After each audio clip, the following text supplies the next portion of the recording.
BMS academy में आपका स्वागत है। इस सेशन में हम जानकारी लेंगे अगले सेक्शन के बारे में जो हमारे पास कर्व ड्राइंग से रिलेटेड है। यदि मैं यहाँ क्लिक करूँ माउस को तो आप देखेंगे काफ़ी सारे टूल्स यहाँ पे उपलब्ध हैं। ये सभी टूल कर्व टूल्स कहलाते हैं और इनका प्रयोग कर्व टाइप्स डिज़ाइनिंग या ड्राइंग्स के लिए किया जाता है।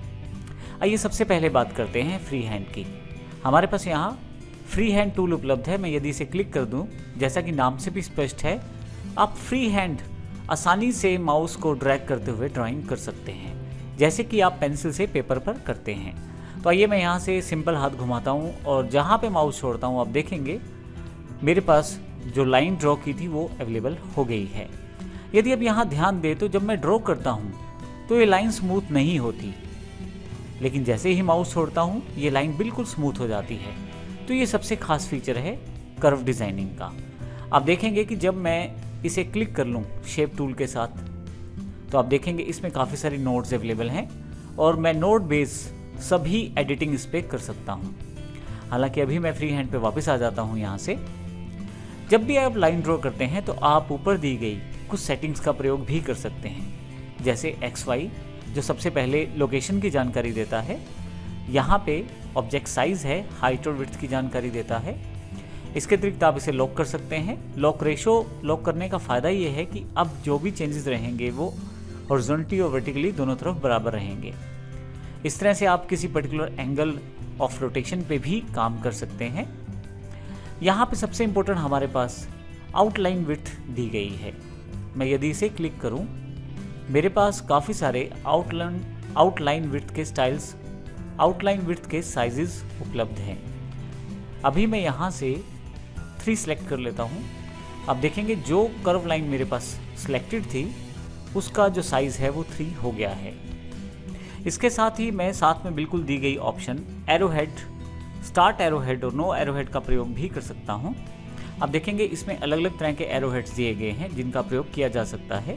इसके लिए सबसे पहले मैं पिक टूल का प्रयोग करता हूँ और अपनी जो कर्व लाइन है उसको सिलेक्ट कर लेता हूँ। अब यहाँ से मैं कोई भी एरो हेड लगा सकता हूँ। अब देखेंगे शुरू में एक एरो हेड जुड़ गया है। आप चाहें तो एरो हेड्स का शेप भी चेंज कर सकते हैं यहाँ से। और इसके अतिरिक्त नेक्स्ट आपके पास लाइन का स्टाइल दिया गया है। अब यहाँ से यदि क्लिक करें तो आपके पास काफ़ी सारे लाइन स्टाइल्स उपलब्ध हैं। जैसा लाइन स्टाइल आप यहाँ से सिलेक्ट करेंगे वैसा लाइन स्टाइल आपके पास उस पर्टिकुलर कर्व लाइन में अवेलेबल हो जाएगा। इसी के साथ एंड एरो हेड है, अर्थात लास्ट में कौन सा एरो हेड चाहते हैं वो डिसाइड कर सकते हैं। मान लीजिए ये एरो हेड चाहता हूँ तो आप देखेंगे सबसे लास्ट में लाइन के ये वाला एरो हेड अवेलेबल हो गया है।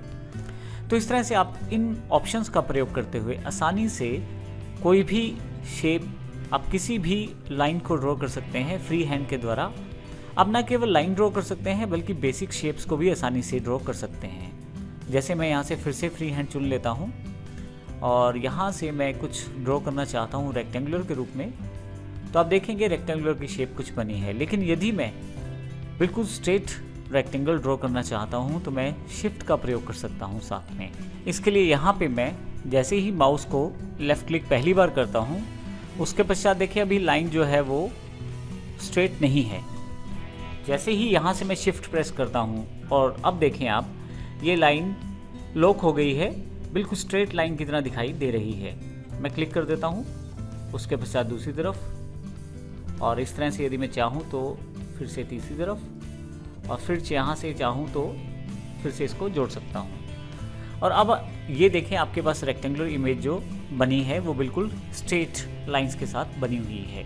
तो इस तरह से आप आसानी से किसी भी इमेज को ड्रॉ कर सकते हैं। इसके लिए मैंने यहाँ पे हेयर लाइन विड्थ को 16 कर लिया है और फ्री हैंड टूल के साथ कुछ ड्रॉ करना चाहता हूं तो आप देखेंगे एक पर्टिकुलर कलर के साथ इसे ड्रॉ किया जा रहा है क्योंकि उस कलर को मैंने यहाँ से सिलेक्ट कर लिया है। सिलेक्ट करने के लिए आपको यहाँ पे राइट क्लिक का प्रयोग करना है। आप देखें क्योंकि ये आपकी आउटलाइन है जिसको आपको कलर देना है। और यदि मैं इसको लेफ़्ट क्लिक से कलर देने की कोशिश करूँगा तो ये कलर नहीं आएगा क्योंकि ये कलर फिल कलर के लिए प्रयोग किया जाता है लेफ़्ट साइड से। तो अब यदि मैं यहाँ राइट क्लिक कर देता हूँ तो आप देखेंगे इस लाइन का कलर जो है वो चेंज हुआ है। इसके अतिरिक्त यदि मैं कोई नई ड्राइंग करता हूँ तो उसका कलर भी यहाँ पे उस पर्टिकुलर लास्ट कलर को फॉलो करके दिया जाता है। मैं कोई भी कलर यहाँ से राइट क्लिक करके चूज़ कर सकता हूँ अगली कोई भी ड्राइंग मुझे चाहिए तो यहाँ से फिर से कलर में चूज़ कर सकता हूँ। तो इस तरह से आसानी से मैं फ्री हैंड टूल के साथ ड्राइंग कर सकता हूँ। अब यहाँ पे एक इम्पोर्टेंट बात, यदि आप इन सबको हटाना चाहते हैं तो उसके लिए पिक टूल को सिलेक्ट करें और सभी को सिलेक्शन में ले आएं और डिलीट बटन को प्रेस कर दें। इसके अतिरिक्त आप चाहें तो मैं यहाँ एस्केप कर देता हूँ, कंट्रोल ए प्रेस कर सकते हैं ताकि जो भी ऑब्जेक्ट आपके पास अवेलेबल हैं वो सभी सिलेक्ट हो जाएं। अब आपको केवल डिलीट करना है और जितने भी ऑब्जेक्ट आपकी सिलेक्शन में अवेलेबल थे वे सभी डिलीट हो गए हैं। तो इस प्रकार से ड्राइंग में हम फ्री हैंड टूल का प्रयोग कर सकते हैं।